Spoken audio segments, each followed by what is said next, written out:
नमस्कार दोस्तों, यूट्यूब के मेरे चैनल यूपी बोर्ड पढ़ाई में आपका स्वागत है। अभी तक आपने मेरे चैनल को सब्सक्राइब नहीं किया है तो प्लीज़ मेरे चैनल को सब्सक्राइब कर लें तथा बेल आइकन को दबाना ना भूलें।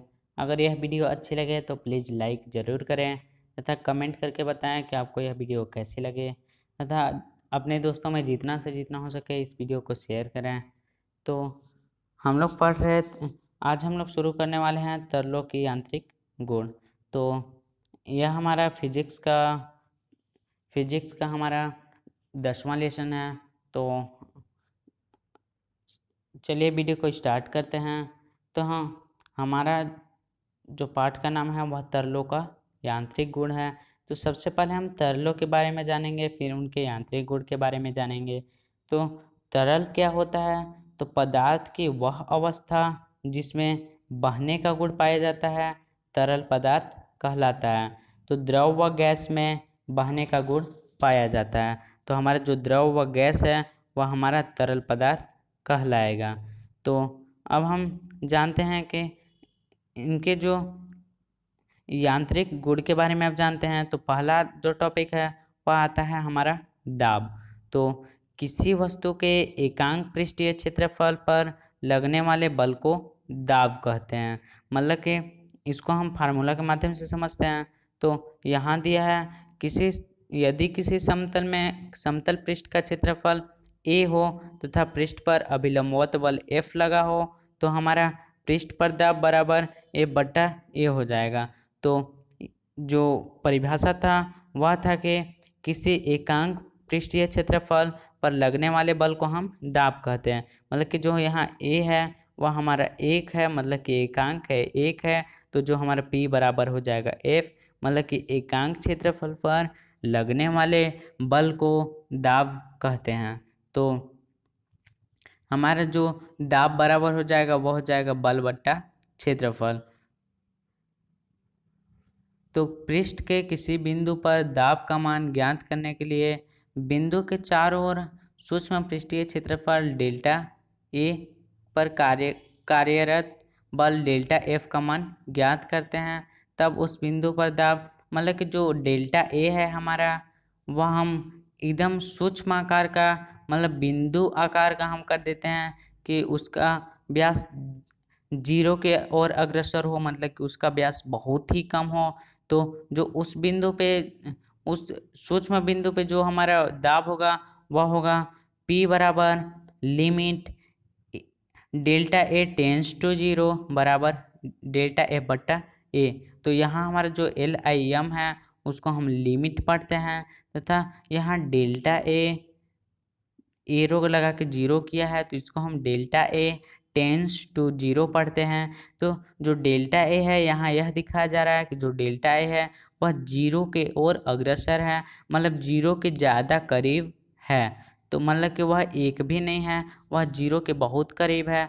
तो जो डेल्टा ए होगा वह बहुत ही सूक्ष्म होगा, मतलब कि वहाँ पे डेल्टा ए मानिए तो 0 हो जाएगा।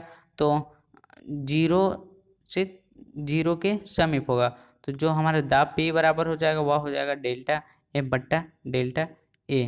तो यहाँ जो सूत्र दिया था P बराबर F/A, मतलब कि अगर हमारा A का मान, मतलब पृष्ठीय क्षेत्रफल का मान अगर अधिक है तो हमारा दाब कम लगेगा, और जो अगर पृष्ठीय क्षेत्रफल A का मान कम है तो हमारा दाब अधिक लगेगा। इसका उदाहरण आपने देखा होगा कि अगर आप दीवार में कील को गाड़ते हैं तो आपने देखा होगा कि अगर कील की जो नोक होती है वह पतली होती है तो वह दीवार में आसानी से गड़ जाती है। अगर वह नोक मोटी होती है तो वह आसानी से गड़ती नहीं है, क्योंकि जो उस पिन द्वारा उस पृष्ठीय क्षेत्रफल पर लगने वाला जो दाब होगा वह ये अधिक होगा पतली नोक वाली में, तो वह जल्दी गड़ जाएगा, क्योंकि उसके जो पृष्ठीय क्षेत्रफल A का मान है वह कम है। तो हमारा जो दाब लगेगा वह अधिक लगेगा।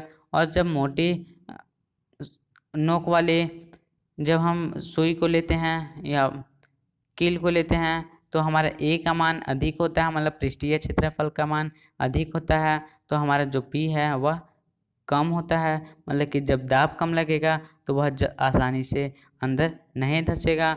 इस प्रकार अगर आप एक और उदाहरण ले लें तो आप अपने हाथ पे एक ढक्कन लगी हुई पेन तथा एक नोक वाली पेन को अपने हाथ पे चुभोएं, तो आप देखेंगे कि जो नोक वाली पेन है उससे हमें ज़्यादा आघात पहुंचता है तथा जो हमारे ढक्कन वाली पेन है उस पर कम आघात पहुंचता है। मतलब कि जो नोक वाली पेन हुई उसका पृष्ठीय क्षेत्रफल कम है तो हमारे हाथ पे दाब अधिक लग रहा है, तथा जो ढक्कन वाली पेन है उसका आघात कम लग रहा है, मतलब कि उसकी जो पृष्ठीय क्षेत्रफल होगी वह अधिक है, मतलब कि दाब कम लग रहा है। तो जब दाब कम लगेगा तो हमको आघात कम पहुंचेगा। तो इसका उदाहरण इस प्रकार से दे सकते हैं। तो इससे स्पष्ट है कि जो अगर हमारा ए का मान मतलब पृष्ठीय क्षेत्रफल का मान कम होगा तो हमारा जो दाब होगा वह अधिक होगा, अगर हमारा जो पृष्ठीय क्षेत्रफल है वह अधिक होगा तो हमारा दाब कम होगा। तो अब हम दाब का मात्रक देख लेते हैं। तो दाब का मात्रक हमारा है एसआई में न्यूटन प्रति मीटर स्क्वायर या पास्कल होता है। तो यहाँ है एफ मतलब कि बल बट्टा ए मतलब कि मीटर स्क्वायर, तो हमारा बल का मान न्यूटन प्रति मीटर स्क्वायर हमारा एसआई पत्ती में मात्रक हो जाएगा, या इसको हम पास्कल भी कहते हैं क्योंकि पास्कल ने दाब का व्याख्या किया था, इसलिए पास्कल हम इसका ऐसे ही मात्रक भी कहते हैं। अब इसका अन्य मात्रक देखते हैं। तो ये जो अन्य मात्रक हैं वह आपको न्यूमेरिकल में बहुत काम आने वाले हैं। तो अन्य मात्रक है हमारा वायुमंडलीय बार या टार, मतलब कि हम इसको बार से या टार से नापते हैं। तो एक वायुमंडलीय बराबर होता है 1.03 इंटू 10⁵ पास्कल, और एक बार बराबर होता है 10⁵ पास्कल। तो और एक वायुमंडल बराबर होता है 760 टॉर बराबर, और 760 टॉर बराबर होता है 1.013 बार, और एक टार बराबर होता है आपका 133 मतलब 133 पास्कल। तो दाब का विमीय सूत्र हो जाएगा वह हो जाएगा m(L-1 T-1)। अब है तरल पर दाब, मतलब कि अभी हमने ठोसों की बात की कि किल का जब पृष्ठीय क्षेत्रफल अधिक रहेगा तो हमारा जल्दी नहीं गड़ेगा, मतलब दाब कम लगेगा, अगर कम रहेगा पृष्ठीय क्षेत्रफल तो दाब अधिक लगेगा। इसी प्रकार हम तरल में दाब की व्याख्या करते हैं। तो यहाँ पे हमने एक बर्तन लिया है, उसमें हमारा यहाँ पानी भरा हुआ है, द्रव भरा हुआ है।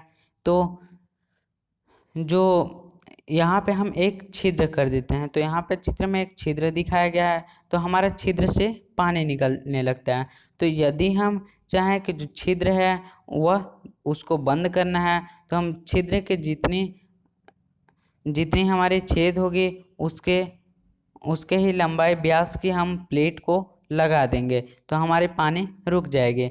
तो हम जब देखते हैं कि जब हम प्लेट को लगा देते हैं तो वह फिर से बाहर निकल जाती है, मतलब कि वह बल लगाती है, तथा उसको जब हम संतुलित करने के लिए हमें भी इधर से बल लगाना पड़ता है, नहीं तो वह बार बार निकलते जाती है। मतलब कि जो द्रव है वह बल लगा रही है, कहाँ, नीचे जाने के लिए, मतलब छिद्र से नीचे जाने के लिए। तो जो यह बल है वही हमारा दाब के रूप में होता है। तो यदि प्लेट अथवा छिद्र का क्षेत्रफल डेल्टा ए हो, मतलब जो छिद्र से पानी निकल रही है या छिद्र पे जो हम प्लेट लगा रहे हैं तो दोनों का क्षेत्रफल बराबर होगा। तो यदि क्षेत्रफल डेल्टा ए हो तथा द्रव द्वारा प्लेट पर आरोपित अभिलंबवत बल डेल्टा एफ हो, मतलब कि जो द्रव है वह प्लेट को बाहर ढकेलने के लिए एक बल लगा रही है, यदि वह डेल्टा एफ हो तो छिद्र पर जो तरल का औसत दाब हो जाएगा वह पी ए मतलब कि पी एवरेज मतलब दाब का एवरेज बराबर डेल्टा एफ बट्टा डेल्टा ए, मतलब बल बट्टा क्षेत्रफल। यदि छिद्र के आकार को अति सूक्ष्म कर दे तो छिद्र एक बिंदु के समान होगा। मतलब मान लीजिए वह छेद हमारा 1 सेंटीमीटर का था, तो हम उसको बहुत ही सूक्ष्म कर दे तो जो छिद्र होगा वह एक बिंदु के समान होगा। तो जो हमारा द्रव का दाब होगा वह होगा P बराबर limit A tends delta A tends to 0 delta F बट्टा डेल्टा ए, मतलब कि जो ए डेल्टा ए है वह 0 के ओर अग्रसित है, मतलब 0 के ज़्यादा करीब है, वह अति सूक्ष्म है। तो उपयोग उदाहरण से स्पष्ट है कि बर्तन में बंद तरल बर्तन के प्रत्येक बिंदु पर दाब डालता है। तो यहाँ से हम देखेंगे कि जब हम बर्तन से एक बड़ी छेद किए थे तो उस समय भी वह दाब लगा रहा था। अगर हम उसको बहुत ही सूक्ष्म छेद कर दें तो उस पर भी हमारा दाब आरोपित होगा, क्योंकि हमने इस सूत्र में देखा कि यहाँ भी दाब लग रहा है, तथा जब उसको अति सूक्ष्म कर दिए थे तब पर भी हमने देखा कि यहाँ दाब लग रहा है। तो इससे जो स्पष्ट है कि जो बंद तरल है, मतलब शांत तरल है, वह बर्तन के प्रत्येक बिंदु पर दाब डालता है। इसके आगे आता है हमारा टॉपिक आणविक मॉडल के आधार पर तरल के दाब की व्याख्या। तो तरलों में अंतर आणविक आकर्षण बल बहुत क्षीण होता है, मतलब कि क्योंकि जो तरल होते हैं वह जो उनके अणु होते हैं वह दूर दूर होते हैं, तो उनके बीच जो आकर्षण बल होगा वह बहुत कमज़ोर होता है। तो जिसके कारण जो तरल होते हैं वह परिसीमा में अनियमित गति करते हैं। मान लीजिए यह इस बर्तन में तरल रखा हुआ है, तो इसमें जो अणु होंगे वह अपने परिसीमा, मतलब कि इस जो बर्तन रखा हुआ है उसमें ही अनियमित प्रकार से इधर उधर गति करते हैं। तो ये अणु आपस में तथा बर्तन की दीवार पे टकराते हैं। तो जो अणु है वह आपस में भी टकराएंगे और बर्तन की दीवार से भी टकराते हैं। तो इन टकरों के फलस्वरूप इनके संयोग में संवेग में परिवर्तन होता है तथा ये बर्तन की दीवार पर बल लगाती है। इस बल से हम दाब की उत्पत्ति होती है। तो जो अणु होते हैं वह बर्तन की दीवार पर बल लगाते हैं, क्योंकि जब वह बर्तन की दीवार से बार बार टकराएंगे तो हमारा बल लगेगा। तो जो इस बल से ही हमारा दाब की उत्पत्ति होती है। तो आज के लिए बस इतना ही दोस्तों। तो आई होप आपको यह वीडियो अच्छी लगी होगी। अगर यह वीडियो अच्छी लगी होगी तो लाइक ज़रूर करें तथा अपने दोस्तों में जितना से जितना हो सके शेयर करें। तो फिर मिलेंगे एक नए टॉपिक के साथ। Thanks for watching the video. Thank you.